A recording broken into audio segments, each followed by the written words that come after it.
City are still alive here. Balotelli, Aguero! Special beyond special. Best player in the Premier League. Captain Marvel. Drogba! Rooney! Oh, wonderful! That is one Derby Diamond. Ladies and gentlemen, it's match day. What's going on, guys? Welcome back to Clash of Clubs, episode 30. I may have technical difficulties. We've been trying to go for the last 15 or so minutes, and I can't get my Wi-Fi to stay straight. So, hopefully, we make it to the episode without that. But, I'm Dylan along with Mila and Grant. Episode 30, a big one for us. The big 3-0. In this one, we'll talk about City's eventful and catastrophic week. We'll talk about title charge in that. We'll talk United a little bit, and then we'll talk Chelsea as they continue to have some good, some bad, and some ugly. All right, let's jump into City. So Mila, I don't know where you want to take it from this week. It's been a tough one. I'm not negative. Surprisingly, I feel like you guys saw my attitude after both those games. I'm not devastated. So, we had some good things. We had a good thing because now he looks like he's gonna be really, really important in the squad, especially as we age some of these guys out. He's just gonna be a vital part of it. With his speed, he's starting to read the issues in our defense more, and I think we saw that in that one clip where he just starts back, saves the goal from across the pitch in the Liverpool game. I'm not really taking much out of it because I think Pep got the lineups wrong in both, and Nico kind of suffered for both of that. I don't know why he did it. I think Nico's one of the guys that we need to start building up, especially if he's going to be that Rodri role this season. To give him no support in a game like Madrid physically, and then to literally give him no support in the center of the midfield against Liverpool is astonishing to me. I can understand if he's trying to break through Liverpool's defense. Their solid defense, probably the best, if not the best, in the country. But I don't see the point of throwing away the game in the midfield to try to get something through their defense. I think we could have just dogged it out in the midfield and got something out of the game. But it's not a big deal at the end of the day. I think we'll still get top 4. We're going to see some guys pull their weight, and we're going to see some other guys that can't really do it anymore. I think KDB needs to be talked about a little bit. From what I saw in the game, it wasn't good. I didn't see the whole thing, though, so maybe you guys want to touch on what you guys saw. Dylan might be seeing him real soon. Yeah, man, it's time to learn SDFC, buddy. Like, the legs are just gone. Yeah, it's that time of his career. Like the links have been there all summer. You get glimpses of him doing really good stuff. I think trotting him out for 60 to 90 minutes, it's just not a recipe that's going to work for KDB anymore. Especially not this season. He just doesn't have his legs. Just don't have the minutes. Yeah, the last shot in the first half really, it kind of summarized it. Like, you're asking a player that's way past it in terms of physical capabilities with all the injuries he's had to do too much. And it sucks because nobody wants to see players of that level. And what we'll talk about, United's got a player of that level where their careers are just no longer at the top flight. And especially in the Prem, it's just so physically taxing and it takes so much toll on your body that it just sucks. It sucks for the player. It sucks for the team, and especially because he's the captain right now. I agree with you. I thought Pep got the lineup completely wrong. It's also tough because there's just so many injuries. But to see what you guys have done well in the midfield, like even with Gundogan, just somebody there to kind of give him some legs, someone to play off of, to leave him completely isolated. It just, even if you just looked at the lineup, it looked strange. He was alone. Yeah, it's a choice. Yeah, and they got especially on the weekend with Liverpool set up, how they just had Jones and Szoboszlai just almost at the top of the box, if you will, the box midfield, just running circles around those guys. Those are really physical guys. I mean, Szoboszlai, he can do that for 90 minutes like we've seen it before. Jones, all full of passion, he can do that for 90 minutes in a big game.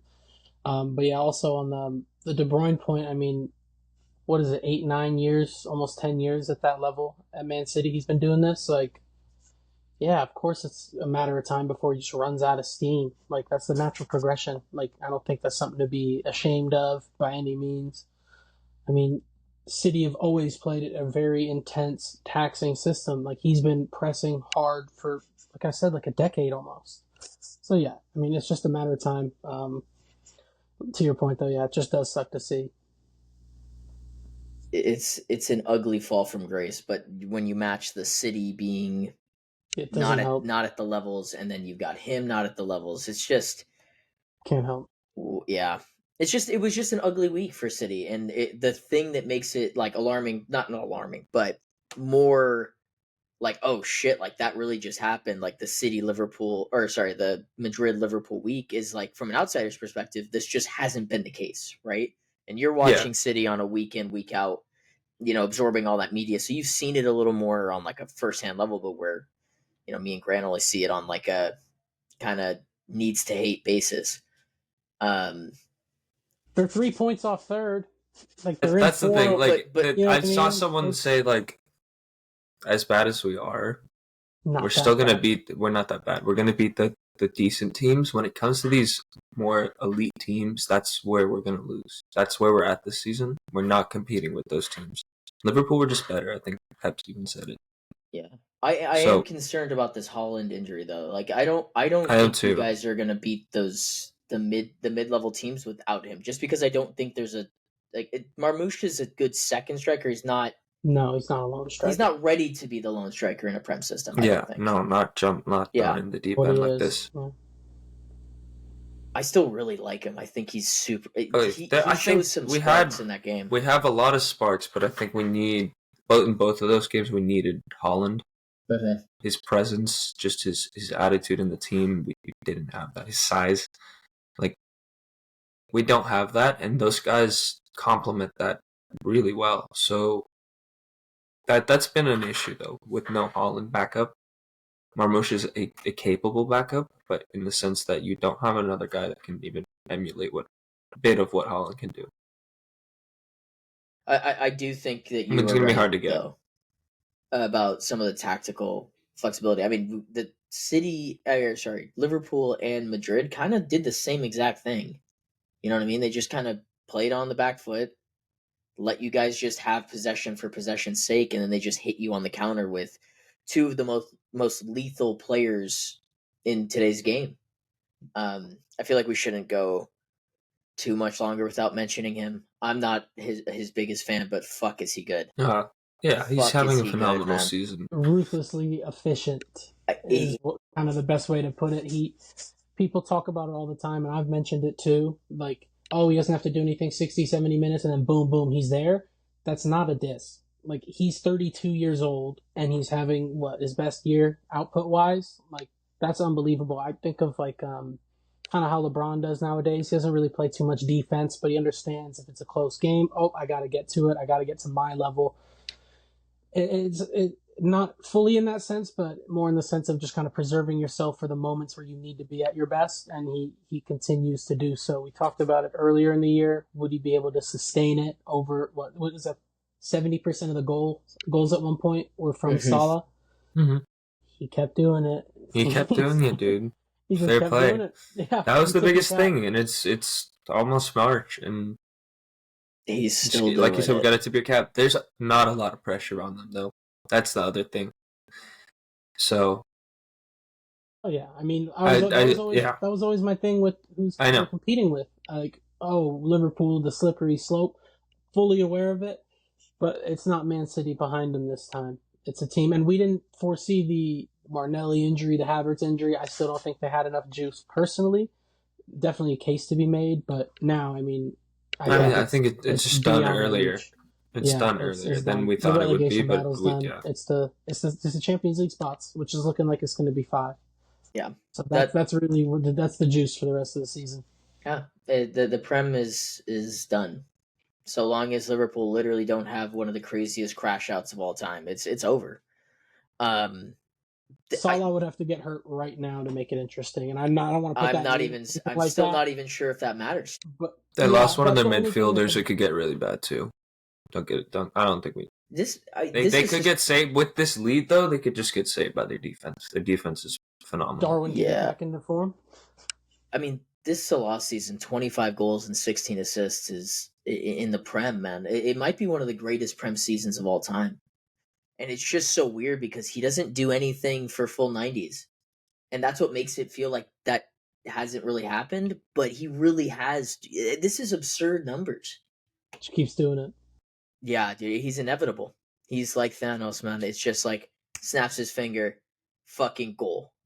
And yeah, from my perspective too, like seeing just a lack of clinical finishers for a few years now running, you almost watch it in awe as a rival, because most of the time it's a hate watch if I'm tuning in. Like, I'm usually not rooting for Liverpool. I am pulling for them this year, of course, but yeah, it's just unbelievable. It just pops up because you're like, oh, surely not. But it is so straightforward. It's ruthless in how it's done because it's just out of nowhere. 8 straight matches with a goal. It's just, he's just doing what he does. And we thought that there was a little blip in there where he's going to get like the after the midway point kind of break, and he's just blown right past it. Do you think the transplant has that much juice? No, I just think that it's the bald man on the touchline that's kind of helping him out. It's always using it like a magic. Yeah, it's like a magic 8-ball. He shakes it. Will I score today? Most likely. Yeah, I don't really. Yeah, I don't want to talk about him anymore. But they won the league. On that. Yeah. Fuck him. Yeah. Hey, on to bigger and better teams. Oh no, we play them at the end of the year. We gotta give them a card. Okay. Let's actually segue into the team that choked this weekend against. Oh, they could keep it close until the mathematically keep it close. Yeah, man. The league ended when Bowen put in that header because they had no chance of coming back from that moment on. You just could feel it. You could feel it. The energy in the stadium, the way that they were playing, it was over from that point on. Bowen puts it in 1-0, and they didn't even sniff another chance. But that's, I mean, we just talked about this already this season. Up top. Yeah. They have Mikel Merino up top. Like, but he scored 2 in a substitution debut against at maybe the 9. One of the worst teams I've ever seen. But bro, yeah, I can't. What a joke, man! I can't believe I let Facundo off the hook for multiple reasons. Right here, man. I'm sorry I can't say this to your face. You fucking ridiculed this guy who went and put a shift against Chelsea and said that you weren't sure, you can't take on projects or people that haven't shown it. And I fucking watched Mikel Merino for 70 minutes fucking stink it up at striker because he's a center mid. What the fuck what are they doing, man? I don't like, our clubs are the same. Mine's just in 15th. We're the fucking same. You guys aren't winning shit. We're not winning shit. We both don't have Rashford. It sucks. You have a higher chance to win a trophy, though. Yeah, actually, we do. We do. They got a pretty favorable draw, though. PSV round of 16. That's not bad. Knocked out. They could definitely get past PSV. They're not getting past. They're not getting Atletico or Real. I don't think so. Quarterfinals is where it gets dicey, but they definitely have a chance to get there scotch-free. Like, it's on the table. It's not fully over. It's the Champions League, yeah, that's fair. What I said, we'll get back to this in 6 weeks, and Grant was wrong, because they will be bounced. You can't win, and this is why I don't think United's going to win Europa. You can't win if you don't score goals. It's a tournament. You have to score goals. That's why Madrid is always winning these tournaments, is because they just have the best attackers, and they score goals. So they're never out of a tie. Even if they give up 4, they'll score 5. Arsenal are going to be lucky if they score 4 the rest of the tournament and win a bunch of games on pens. Yeah, dude. No Sodergaard. unlucky. It's not all on him, to be honest. He's been bad he has not been good at all as of late.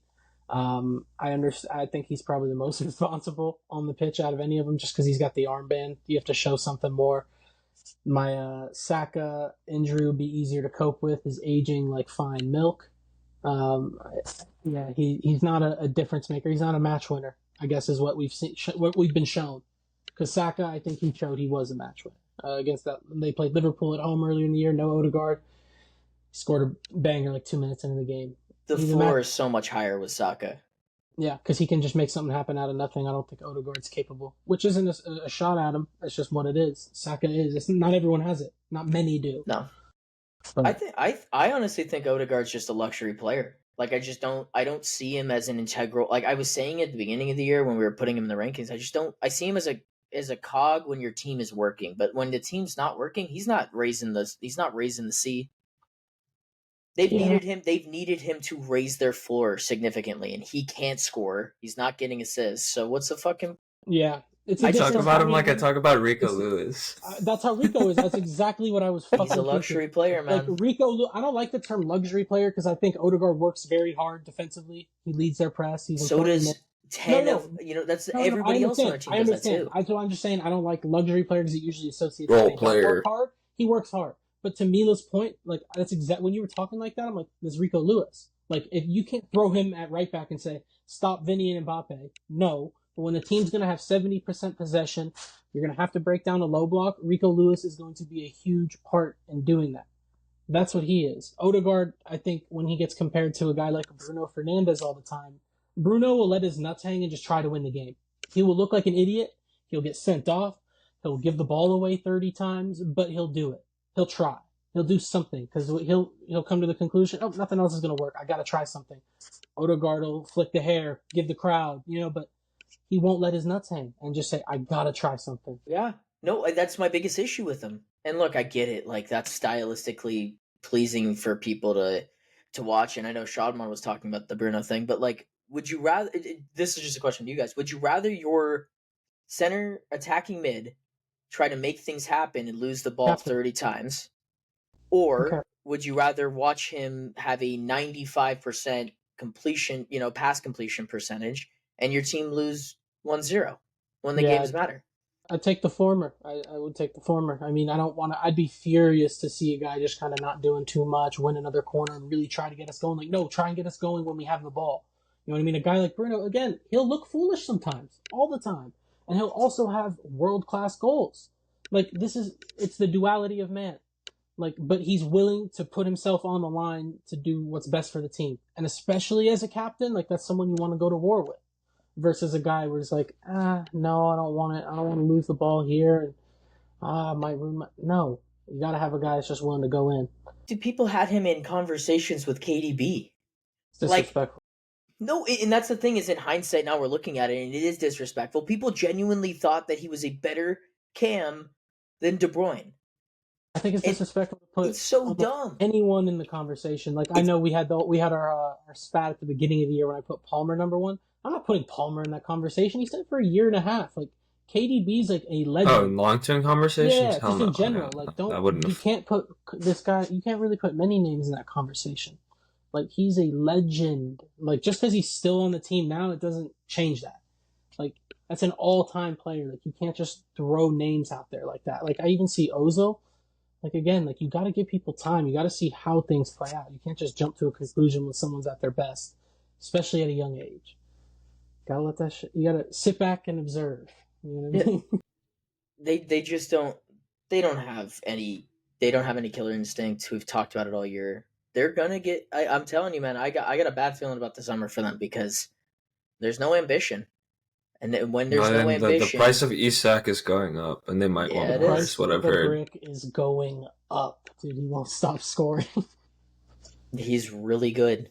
They're not gonna get him. And I mean, how long does it take for a Saliba type player to just say, "Yeah, Madrid's calling, man"? Real Madrid are all over. I know. I think we talked about it with Shadman. I think he's definitely going to Real Madrid. Shadman's a fan of both teams, so it's a perfect guy to talk to. Where he goes, "Oh, man. He wasn't worried about that whatsoever." No, there's one. Yeah, Madrid want a guy, they get a guy. Typically, you know what I mean. obviously Euro, like those type of things happen. So who are they going to They don't get? get who they get. Capsoba or something. We don't like have that. to deep it like that. Yeah, that'd be funny. I have a feeling they get someone like a Shesko at the striker. Oh yeah, for sure. And I don't think he's going to do anything crazy. He's got potential, but it's not a finished product. Potential for years now. Yeah, it's not.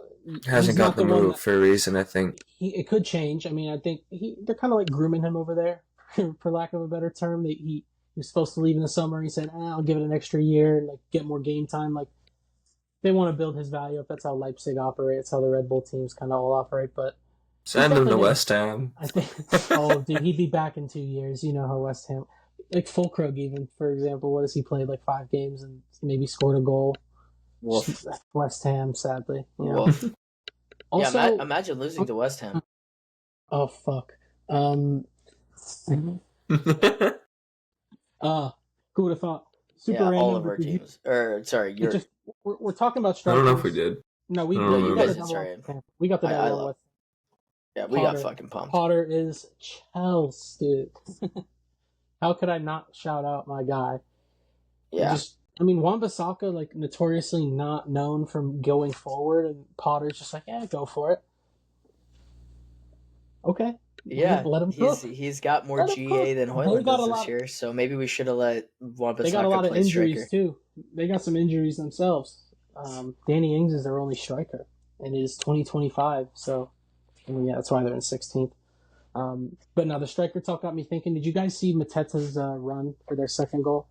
Where he disappeared on the celebration? No, that was crazy. No, the one where he took it all the way up the pitch and then Munoz had that crazy finish. I'm going to be honest with you, I did not watch Crystal Palace this weekend. I wasn't on my... I watched the highlights. But no, it was it just made me think Mateta would definitely work at Chelsea. And I remember it was a throwaway name that I threw out there. One of you guys said it was just like such a Chelsea flop, screaming all over the place. But I'm convinced I would take him. I would take him too. A lot of those guys that end up flopping are people that you take until they flop. 4 goals all over it. The best 4 goals of your life, though. Dude, God, they'd be electric. That's fair.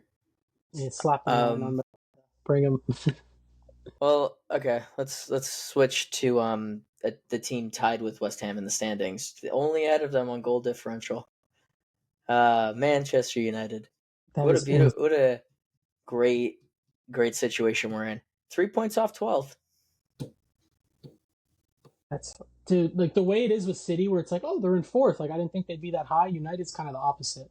It's like, oh, they can't be that low. 15th. Oh, yeah. On goal difference. Shit. Yeah, it's the word that we're going to use. I was bullshitting it early in the year saying, oh, it's going to be your 22-23. I kind of meant that like loosely. I didn't think you guys would get 12th.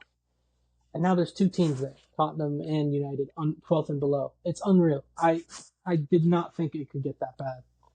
Yeah, it's just the league. The league has gotten so much better. This is just where you're at. If you caught slacking, then there's a bunch of teams that are ready to take some places on you. Yeah, I mean, we're looking at the side, and it's just like, oh, yeah, they're not very good. Like, they're just not a very good team. They don't have goals in them, which is crazy that we scored 2. They were 2 really good goals. They were 2 good goals. Yeah, I don't really. Good on the eye. I didn't even have 3 takeaways. It's so difficult being on the West Coast and watching 4:30 games, dude. Oh, brother. Especially when your team stinks. Oh my God. That doesn't help. I've been there too. That's not even me talking shit. It's way better. No. I'm watching it with Justin and Doric, why all 3 of us decided to wake up for that game, and they don't. I have an obligation because I have to be able to know what happened in the game for a full 90. They don't. So that was a choice, and I respect them for it. Justin literally texted at halftime. He's like, "Do you guys think it's worth it to go to sleep?" And I was like, "Dude, fucking go to sleep. Like, it's not worth watching this for another 45 and putting yourself through misery." I'll start with the bad, go to the good. Is that the bad? Let's do it. 55 minutes of awfulness. I say that every week, so I'm not gonna elaborate on it. Maguire has gone back to the mean. Don't like De Ligt as the left-sided center back. I think that in a perfect world, I'd like to see him play center back. And I would like to not see Maguire anymore because look, Onana's been bad. I'll put it that way. He made 2 saves that both got leaked out into the box at crucial junctures of the game. But the fact that Maguire couldn't deal with either of them and they both led to chances is just, it's really disappointing because he's a freak of nature. And the first goal is really, really bad from just a set piece standpoint. Like, you have a chance to clear the ball, you don't do it. Right? Like, that's on the team structure as a whole, so I'll give Maguire some slack there. But the second one is so inexcusable because the ball was floating over his head for so long. And he held the armband for the club. Like, you know what's at stake. And to let the ball sit there and marinate and have someone from 5 yards away run up and beat you to it when you're that physically imposing is so unacceptable. And you put your goalkeeper, who already had to save your ass, in such an awful position because it looks like it's Onana's fault. Look, dude, he slips. He parries the ball, which is it's a good save, right? He's making a reaction save. You're expecting your fucking center back, who's held the armband, to make something happen and just clear the fucking ball. All he had to do was tap it out. And Decore beats him to it. That's unbelievable. He was sitting under it for 5 seconds. Get in position. That's like I think that's center back 101. It's just, it's super irritating to watch. That's like the rough part about watching United right now. It's like, that's just bad footy. Like, you're just not tactically doing what you need to do as a center back, right? Yeah, not getting the basics right. You got to get those right. No, and that's why they're in 15th. Yeah. Casemiro, man, we talked about KDB. It's gone. It's gone. And this system highlights why it's gone. It's just, I feel so awful for him. The injury crisis that hit over the weeks where Collier is not able to just kind of fill in for him. Get ready to learn Saudi, buddy. Like, they're moving off you. Like, I know you came out with your statement and you said that you want to stay. Dude, nobody's keeping you. If they can make $5 off you, they're going to do it. They're going to do it. And I feel awful for him because it's a human side of things. Like, that sucks. And that 1 year of him sold a dream, but it's gone. And that's when the game switched. I'll switch to some good. The game switched when he came out of the game. Garnacho came in, and Bruno moved back into the midfield portion of and was next to Ugarte. For anybody who thinks Bruno Fernandes isn't fit to be captain, it's games like this that I point out, because we talked about it. He just carries. This team is very fragile, and you need your captain to step up sometimes. And he took the game by the scruff of his neck and just went, all right, they need me, I'll be here. Amarim needs me, I got this. Put me wherever you need me, I'll be there. I may have had a terrible 60 minutes. The next 30 will be the best you'll ever see. So kudos to Bruno for kind of changing the tides of the game. It's so funny because, like, I feel like I can only talk about the guys that I think are going to be in the system from a longer term standpoint. And it's like him. It makes more sense. Ugarte and Patrick then the injured lads. And the injured lads. Which, to Shadman's points, it might be actually really good that they are no longer in the side. Garnacho was he provided a spark as a bench player. I've been saying that's kind of where his role is best fitted for this team, but he's gonna have to start games because we just don't have enough options. Long? What if we were just trying to get a little 6-man action? Was that our idea all along? Maybe. He provides a spark, dude. He's super direct. And he's 20 years old. Of course he's really good off the bench, but over a full 90 week in, week out, he's gonna struggle. Yeah. Totally fair. His decision making is just super poor, and he's played enough games where you'd expect it to be a little better. He's right. more seasoned than your average 20-year-old player. Yeah, for sure. I feel out of all the forward players, he deserves the least amount of slack because the other two are fucking awful. They're awful. Højlund is awful. Xerxes is a skillful player, but I look at the size of these two, and they can't compete. They're 6'3" and 6'4", and they can't compete in the Premier League. That's crazy, dude. If you're that size, look at Chris Wood. Like, you can absolutely dominate in this league. Haaland dominates, and he's a different specimen. But, like, tall players have just genuinely worked in this league, even if they're not skillful. And the fact that neither of these guys can figure it out to save their lives. Like, can't even be clinical in the box. Hoyland didn't have a shot. Xerxes had a point-blank header that he put straight into the defender.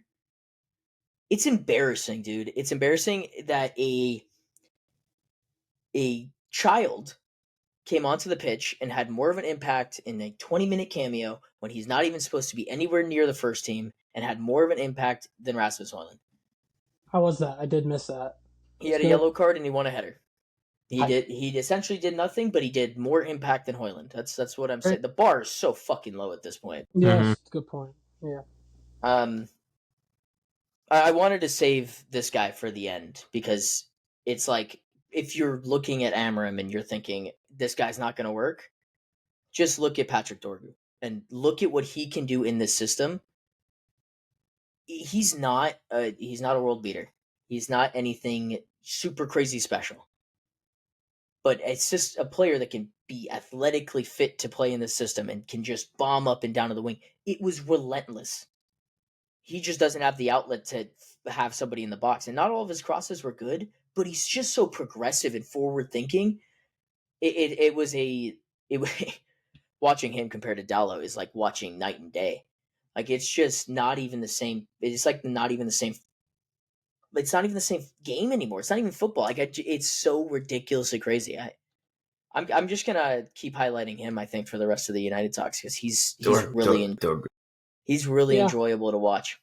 Mm-hmm. Yeah, I think when we saw Amarim's teams at their best over in Sporting, the wingbacks are pretty much wingers in terms of how direct they are, how forward thinking you are. All these words you're using to describe how he's playing. It's what he wants, and he finally has someone to just do it. Whether or not he's world class, he's just doing what he's supposed to do. That's it. Not even doing it well, not doing it bad, just doing it. Even if he's just doing it, like, you're going to automatically have better outputs. I think that's a good way to look at it because, like you also said, Mila, it's probably good for the players that have a future at the club to kind of miss out on this stretch. And then hopefully you can really reshuffle the way you need to in the off-season, summer window. And then you have a lot more guys that are capable of playing the way he wants to play. You should see a lot better of a product, but easier said than done for sure. Yeah, and I think sorry, go ahead. Sorry, to your point, Dylan, like the fact that Dorgu is not a world beater, that you guys could find that talent and bring that in, that's a good sign. Yeah. In this rebuild, you're going to need a lot of players that are not top of the transfer list for most clubs that you guys can just bring in for little to no bidding war and then just get the money at as low as possible and get this rebuild going because you're going to need to clear out a lot of people. I like a lot of teams though, but they got a good blueprint on how not to do it. Yeah, there's talent all over the board. There is so much talent in world football. It's just about finding it and choosing to take the risk on someone who may be a risk. United's in a place where that's where it's going to have to be. I'll probably have a more structured rant about United at some point, and I'll just do my own video on it because it's just like it's a whole. It could be a whole 15, 20-minute video on just United and what's going wrong with the club. And hey, those workers, no more lunch for you. Back to work. It's crazy. Get ready to learn intermittent. They still are allowed to have literally they're literally getting soup and sandwiches. Like, if I got soup and sandwich at work every single day, I'd be the happiest person on planet Earth. No, I'm lying. I do get free food at work every day, and I just don't eat. So I shouldn't. That's speak a choice. Yeah, no, it is. It is. That's a choice. No, yeah, free food's a privilege. Like, that's not like a human right. Like, they've done some cost-cutting things that I wouldn't put under the word humane. You know what I mean? Like, they do some harsh things, perhaps. They're ruthless businessmen. This is how businessmen operate, unfortunately, and it's a failing business. I'm just... So, there's going to be some tough shit. Like, it sucks. It's unfortunate that people are going to lose their jobs, people lose their meals that maybe they rely on. But, unfortunately, that's the game. We're looking at it from, a gazillion miles away in retrospect, but like the Glazers put United in this position, they continue to do it, and Ineos is just walking into this. It's literally the Donald Glover meme, you know what I mean, where everything's on fire. Like, they just walked into them and were like, oh, and then they looked at Amarim and they went, now or never. And then Amarim walked in, he was like, oh, yeah, okay, let's stop talking about United. Over. Let's go to your club, Grant. You want to talk some More shells? pain. Not particularly. I should have started the episode with "Welcome to Clash of Clubs." Thanks for listening. We'll see you guys in the next one, so that we didn't have to go through fucking this. Losers, dude. Yeah, it was the same script. Score the first goal, concede 2, and lose. It's pretty straightforward. I mean, we saw something different from the manager, which I can appreciate. Neto's not a striker, but he was more threat than Nkunku's been the past, 360 minutes he's been playing up top. Nkunku and Sancho were really battling it out for who could be more useless on the left wing, I think. Nkunku was out on the touchline for the most part, which isn't him. You know what I mean? He's more of an inside player, which is fair. But, at least he was getting on the ball, but just absolutely nothing in terms of a threat. And then Sancho, I was calling for him to come on. He finally came on the 70th minute. Didn't do anything. I don't even think he touched the ball. I can't remember him getting on the ball, which isn't all his fault. But yeah, again, just nothing there on the left-hand side. Palmer, that's the worst game I've ever seen Palmer play for us. It was so bad. I mean, he had a few. There was one shot in particular he missed pretty bad that really sunk everything in. He's one of the most clinical players, at least what I've seen the past few years of that. But yeah, just horrible misses. Doesn't look in tune with anybody. No one's on the same page.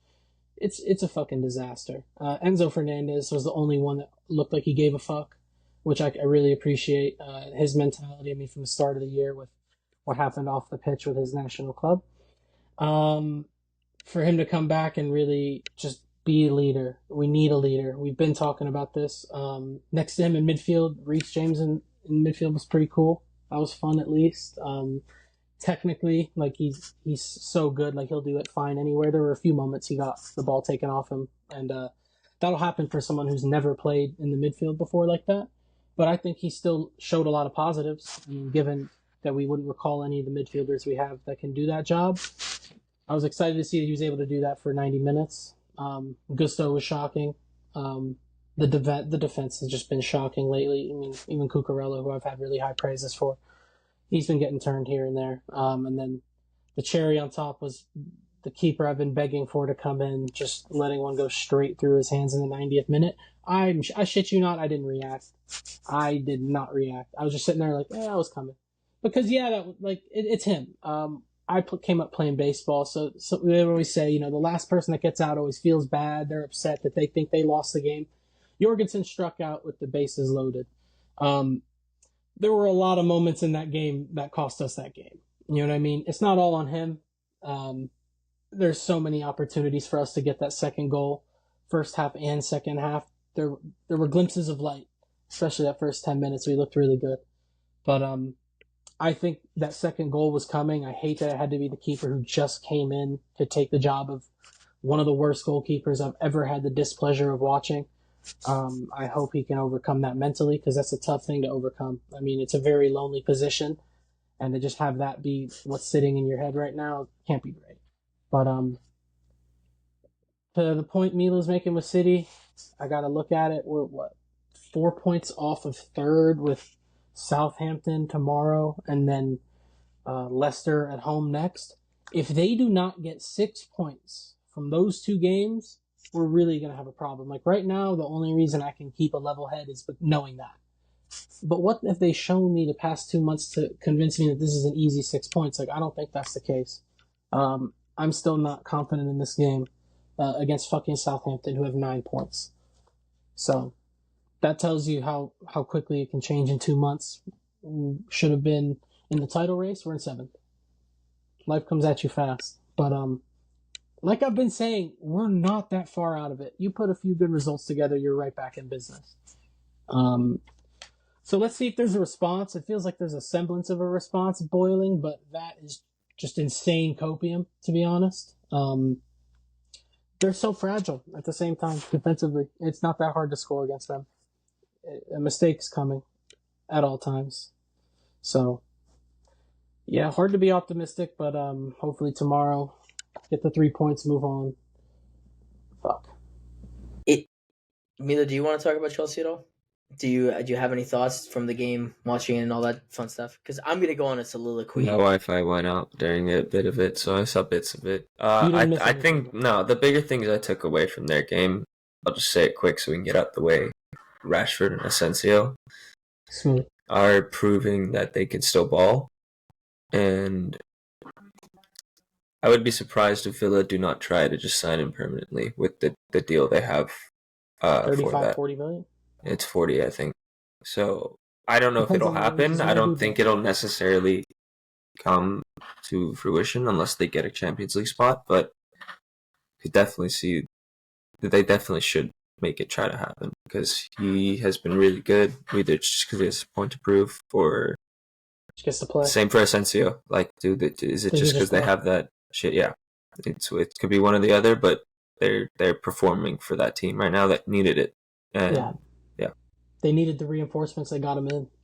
I mean, they're all on loan, right? Like even DeSassi came in on loan, but like they got business done. They were ambitious, really shrewd, market opportunity, whatever word you want to use. Like they got it done. Whether or not they have any of these guys next season, who cares? Like they're in prime position to make a run at these spots. Mm-hmm.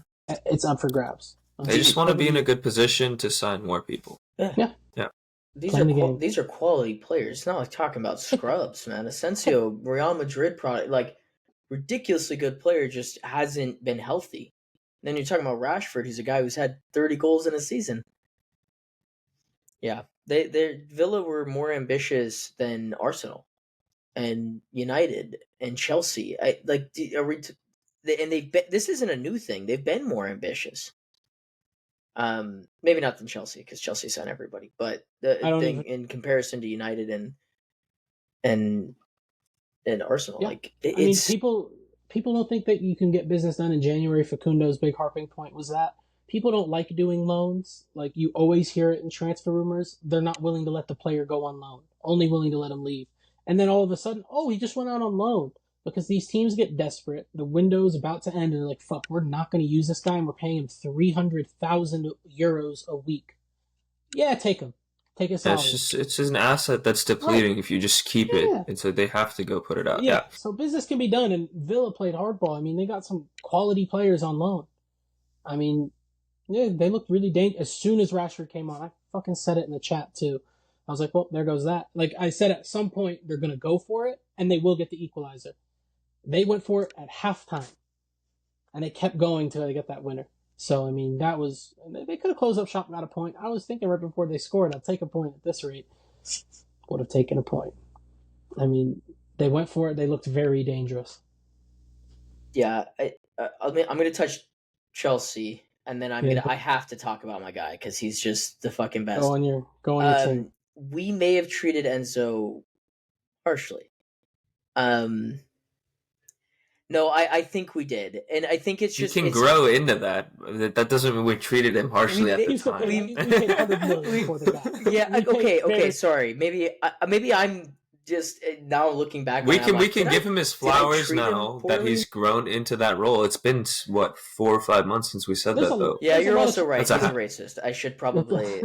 There's a lot of Chelsea fans that still don't like him. You know what I mean? Like to that point, like it's not like he sold everybody, but I think he works his ass off, and I like a guy who will show. Let me rephrase this. I like a player who will show more than they'll tell. You know what I mean? Like he's gonna show. He's working his ass off. I've never seen this guy run so much in my life.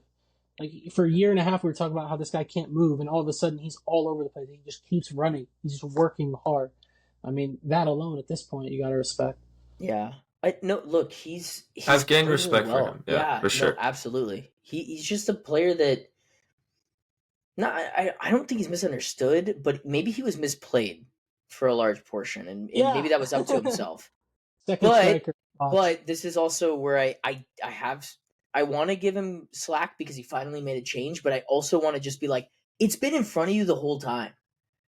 You know what I mean? With Maresca, like he made the change, and I honestly thought that Enzo just being more forward and less in a pivot was what changed the game for Chelsea in the early portions, right?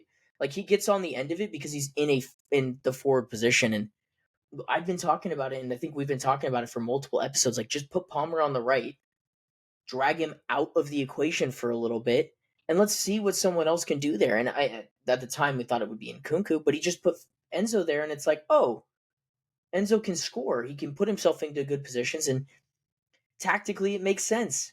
I saw a lot of really weird hate for Reece in the midfield. I thought he was exceptional. He had a few times that were really bad, where he got taken off him and It immediately doesn't led make the to whole half chance. performance though. Yeah, but Agreed. Bad moments, On the ball, he's just 4 out of 4 long balls. Like every time I saw him on the ball, I was like, holy shit! Like this guy. This is why people think he's so good. It's not like the people behind him played fucking any bit of football that you could remotely put in the good category.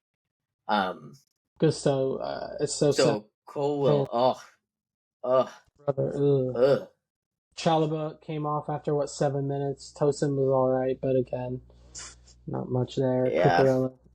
Cucurella is like maybe he's tired, but like no, fuck, but he's like not the what same am I supposed to blame him for? No, 3 out of the people next to him being terrible? Dude, yeah, and then the keeper situation in general, they're just always thinking about the keeper no matter who's in net. I feel bad for him because he was the only reason the game wasn't 3-1 at the point of him making the mistake. Made a bunch of really good saves, and then it's just like, you gotta be. I've been saying that this is gonna happen because it was bound to happen. No keeper is flawless, right? Especially not a 22-year-old that's not supposed to be in this position. This is on Chelsea for not just getting a keeper that was. This is we talked about it in the summer. They don't have a keeper. Let's see what Sanchez does. All these errors. Okay, let's not give him any time. Okay, let's throw him in at a point of the season which it's not going great. And he makes a mistake, and now where the manager's gonna have to make a decision. People are going to turn on him? We did the same thing last year. We benched the same guy for a keeper we just got from the MLS. We then loaned him out to our parent club, where he's having a very good season. Sanchez got benched again. And then instead of bringing in this talented goalkeeping prospect in a good time, obviously they were easing him in with Conference League, Cup games. Ooh, we just slipped out of the Champions League spots for the first time in 2 months. Now it's time to start you against Aston Villa. Yep. Obviously Villa wasn't the first start, but my point being, like, not a really comfortable time to just kind of throw him in there. Like, there's a lot of pressure on him, especially with how leaky we are. I mean, yeah, it's a tough spot. I mean, I still think he's talented, but yeah. Yeah. Tough for him. It's tough for the manager. It's a rock and a hard place. Like, you either essentially concede the idea of you're going to make a mistake every game with Sanchez, right? And you're going to be down a goal. Or 5. Or you're playing this prospect that you weren't expecting to play and destroying his confidence. So it's like, what do you do? If you're the manager, I don't know what I would do. Like, at this point, you just have to go with the young kid and hope he just doesn't fall apart. The whole Sanchez bald thing's pretty funny, though. It's super funny. I low-key hope he kind of plays just so I can watch his head shine. But we play, so after Southampton tomorrow, our next game's Copenhagen. League. Yeah, we'll see that thing shining. Damn straight. Yeah, okay. Do you guys want to add anything before I soliloquy? Fuck no. All right. Marcus Rashford. He's been my favorite player for pretty much the entire time that I've closely followed United. He was like the last player that I could watch and be like, that's a guy I look up to. He's a couple years older. I wish I was Marcus Rashford. Good human being. Incredible talent. And has been shot on essentially his entire United career, unless he's bagging 50 goals, right? And it's sad because if anybody deserved to be winning trophies and being at the top with United, it was Rashford. And seeing him leave really hurt. And I think as like a United fan in this situation, like I don't think it's getting talked about enough, but like him playing well, just like it while I love it and I'm so happy for him, it makes the situation hurt so much worse, more. Yeah. So much more, especially because he's doing it in the Prem. And it's like, I'm looking at Rasmus Højlund and Xerxes and Garnacho every week, and I'm like, you're not him. I watched him skin Gusto alive for 30 minutes. And in the early parts of the season, when I was like, this guy should have like 5 or 6 assists already, and the guys aren't putting in chances. Where did that blame go in the media? And where did it go from United fans? It fell on Rashford.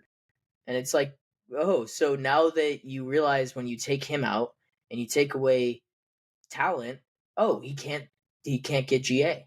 It's like, yeah, no shit. That's what we've been saying this whole time.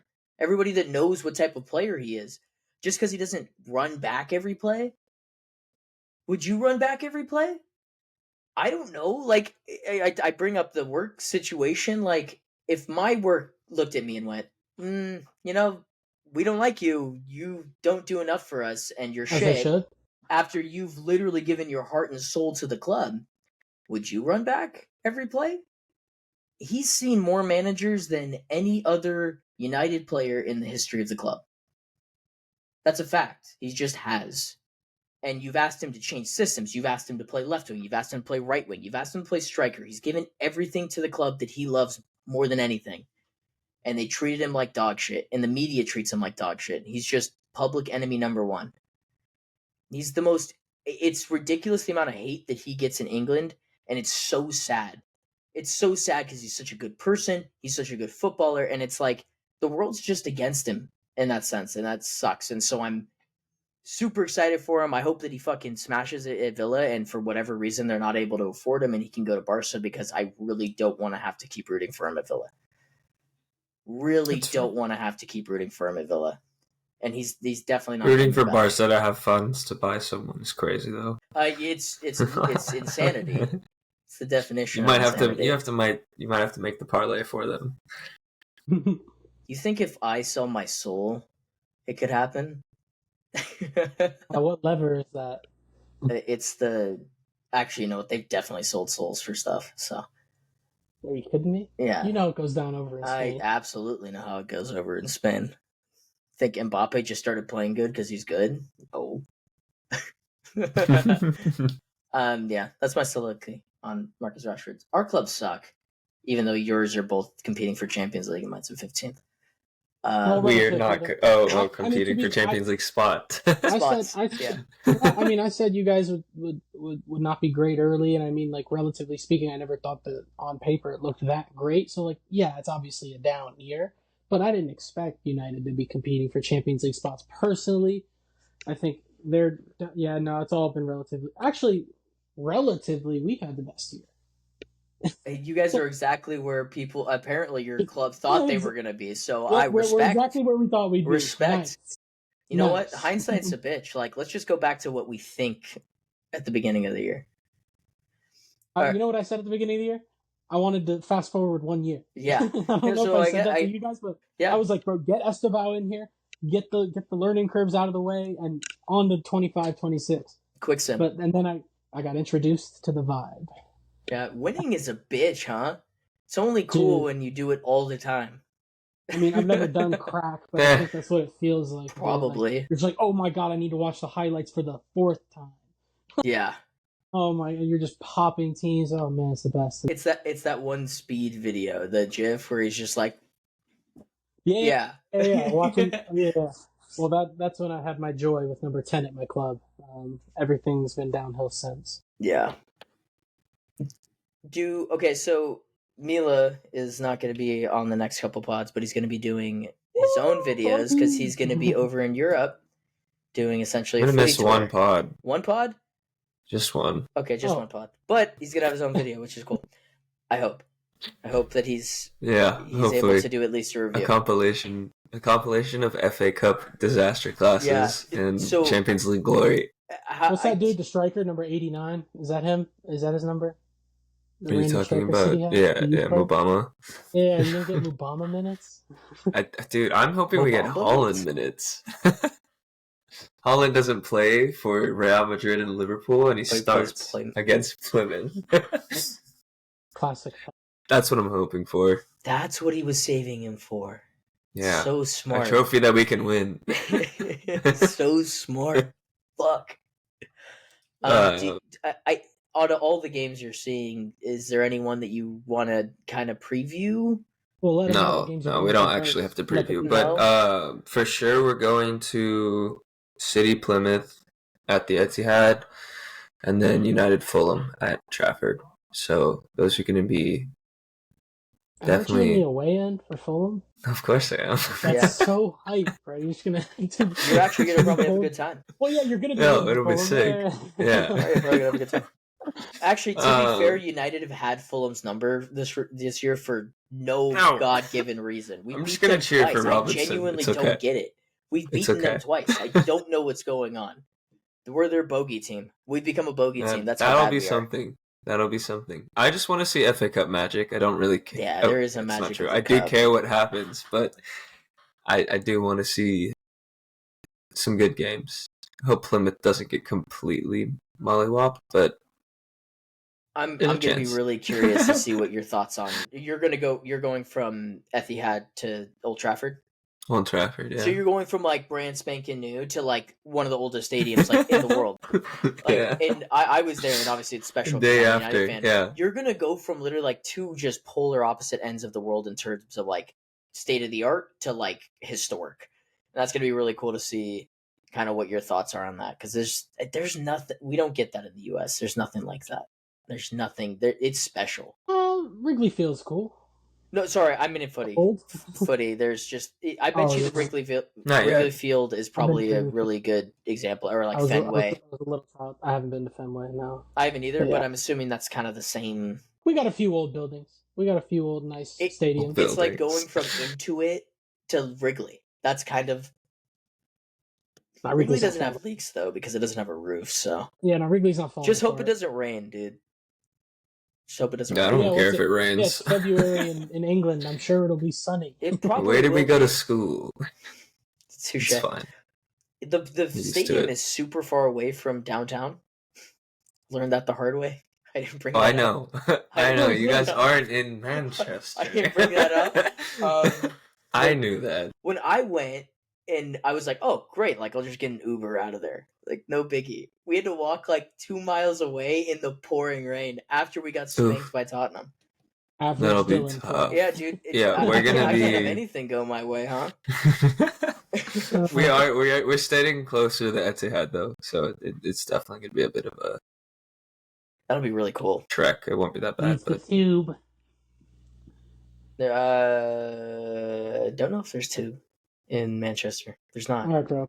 Sorry. Sorry, if anyone wants to sponsor my trip. The I'll other take two it games across the though pond. might go to the Madrid derby That would be sick. at the Terrorism Bernabeu. In, That would dude, be you cool. can witness the terrorist attack in real time. That'll be awesome. Jesus.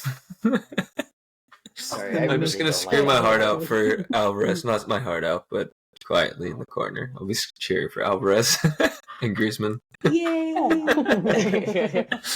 Well, With a bunch all of the Madrid fans Blancos. look at you and just start chanting stuff at you. I won't Oh, yeah. insinuate anything there. We know what they're chanting. And then the other game is going to be Benfica Barca. So Barca should absolutely tear them That game apart. No, was crazy. it That was game happened in the crazy group in- stage. yeah. Remember? Oh, I forgot about 5-4. that actually. Yeah, that game was so crazy. It was also rigged. Hopefully it's 6-5 this time. I hope it's fucking fireworks for you. That has the makings That'll to be be sick. amazing. You're Oh, but really it's- seeing that all at of the Barca? historic stadiums, or in like all No, the cool Camp stadiums. Nou. No, we're going to Benfica. We're going to Oh, that's Lisbon. Oh, you're going to Portugal. Yeah, that's probably Mhm. cooler because Camp Nou's not even open right now. You know what I mean? They're just playing at that temporary. Oh, that's stadium. right. Yeah, You're not that's true even too. missing shit. And that atmosphere in Portugal is gonna be fucking nuts. It's going to be Yeah, sick. that's where I'm the stoked. first match was too. So it'll have that same energy and tie. And That's gonna be juice. super fucking cool. Excited for you. It's gonna be cool to see your clips. It's all going to be ruined if we lose to Plymouth. Oh yeah, bro. I was gonna say like I might be We've been an in a asshole terrible for that. mood the I might- entire time. yeah, like I might be an asshole for that, but that objectively would be pretty funny. So Oh, it The would. magic of the cup Honestly, moment would be really But the thing cool. is, if I'm Underdog. at the game where I watch Plymouth beat us, yeah, it sucks. But at the end of the day, I watch Plymouth knock down their second giant in a row. They just took out Liverpool. Like, this is history in the making. If That'd I be do tough. see it, I have You're to look also at the cursed optimism. forever. You're Yeah. also cursed forever. There's like Yeah, it's you a can't- very double. Like, can't oh, fix I it. I No, went to no. go see my first game I saw at the Etihad. We lost to a team in last place in the championship. Plymouth. That's No. All I'm looking to see out of that game is Echeverry debut. I think that'd be really cool. Some Nico O'Reilly minutes. Nico. For the mental. Everything that you've talked about on this podcast might happen. You're just going to be watching all the Yeah. guys we've been like, please play them. Yes! my God. Screaming at Listen Pep. to me. Wow. That's what it's going to be like. We're not even Yeah. at an hour yet, boys. That's what happens when our teams suck. Yeah. End it. I was going to say, do we want to end it with an Yeah, hour? under an hour. An hour? Yeah. Alrighty. Or, Let's we do gotta it. wait for a little Wait, bit? no, hold out 20 Oh, seconds. yeah. 'Cause your yeah. outro's So, like 20 seconds long. It is 20 seconds long, so... Let's get it Taco down Tuesday to tomorrow. an hour exactly. Okay, so I gotta do it now. Alright, so we've been Clash of Clubs from Dylan, Mila, and Grant. We will see you guys in the next one. 2 words for him. Different gravy. Glorious goal! Wreathed in red. We're really seeing the most extraordinary finish here. On this day of days, has he delivered? Just magnificent! Potentially life-changing. That's football. Minute you let it under your skin, then you begin to make it better.